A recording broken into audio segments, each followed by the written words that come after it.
1 Maccabees chapter 13.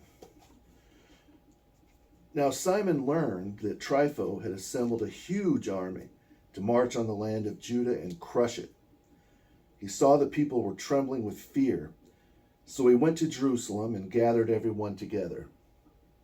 He encouraged them, saying, "You know what my brothers and I and my father's house have done concerning the laws and the sanctuary. You know, too, the wars and the crises we have seen. This is why all my brothers perished, all for the sake of Israel, and only I am left. Now may my life never be safeguarded in time of trouble, for I am in no way better than my brothers. Thus, I will avenge my nation in this sanctuary and your wives and children, for all the nations have hatefully gathered to destroy us." Thus, he rekindled the spirit of the people when they heard these words.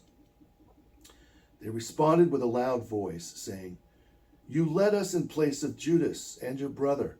Fight our wars, and we will do everything you tell us." So he gathered all the men of fighting age and rushed to finish the walls of Jerusalem. He fortified the city on all sides. Then he sent Jonathan, son of Absalom, with a sizable army to Joppa, and he drove out its people and remained there. Meanwhile, Trypho left from Ptolemais with a large force to come into the land of Judah. Jonathan accompanied him under guard. Now Simon set up camp in Adida, opposite the plain.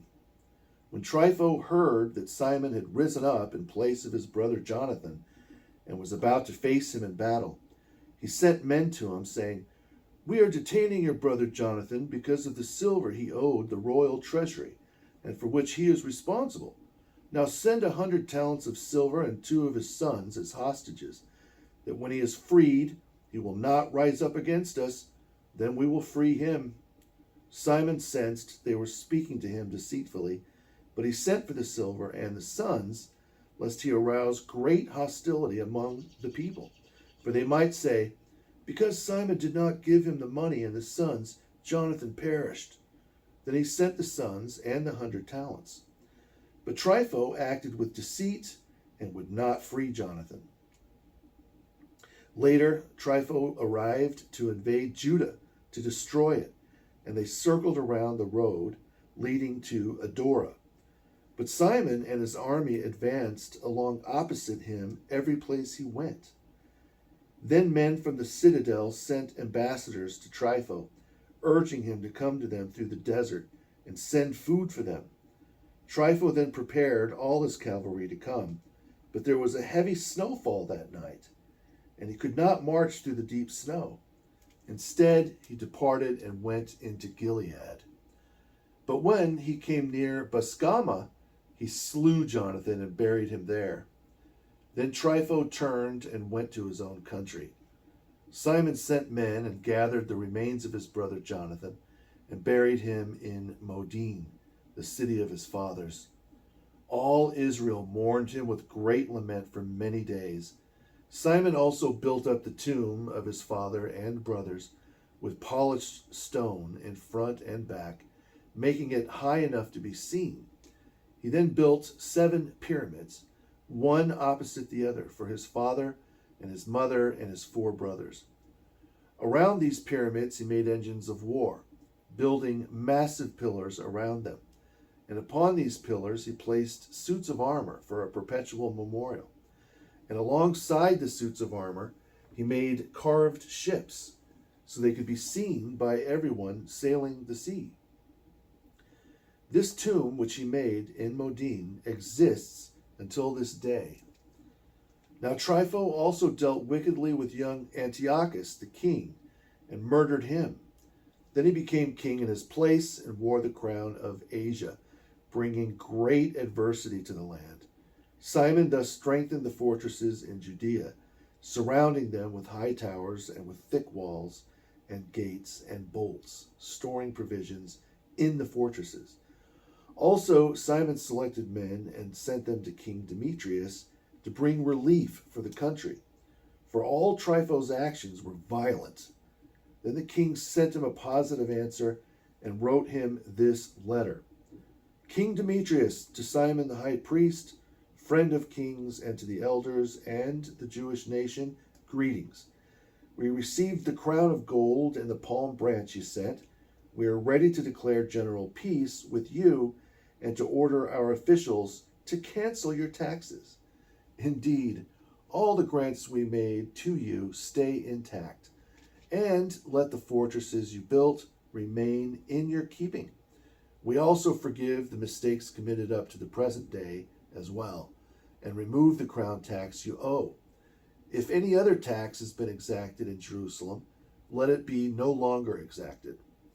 If some of your men are suited for enrollment in our bodyguard, let them be enrolled, and may there be peace among us. The yoke of the Gentiles was lifted from Israel in the 170th year. Then the people began to record in their letters and contracts, in the first year of Simon, the great high priest and commander and ruler of the Jews.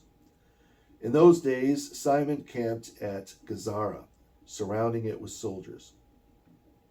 He also built an engine of war, brought it to the city, and struck and seized one tower. Then the men in the siege engine jumped out and ran into the city, and there was a great commotion in Gazara.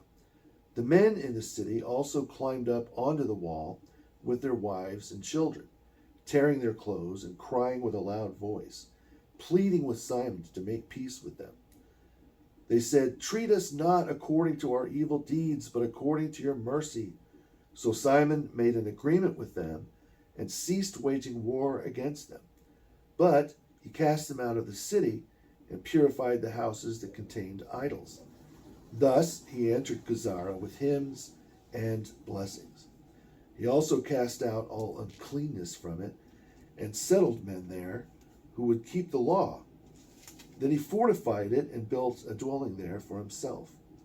But the men in the citadel at Jerusalem were prevented from coming and going in the region to buy and to sell. So they were extremely hungry. Even the strong among them were dying of hunger. When they called out to Simon to be at peace with them, he did so, and then cast them out from there, purifying the citadel from its defilements.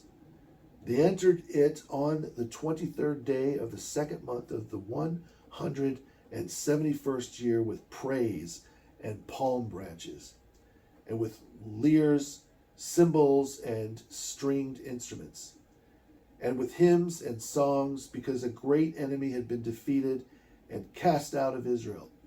Thus Simon ordered that each year they should commemorate this day with jubilation. When the Temple Mount was fortified along with the citadel, he himself and his men lived there. Then Simon noted that his son John had reached adulthood. So he appointed him commander of all the army, and he lived in Gazara.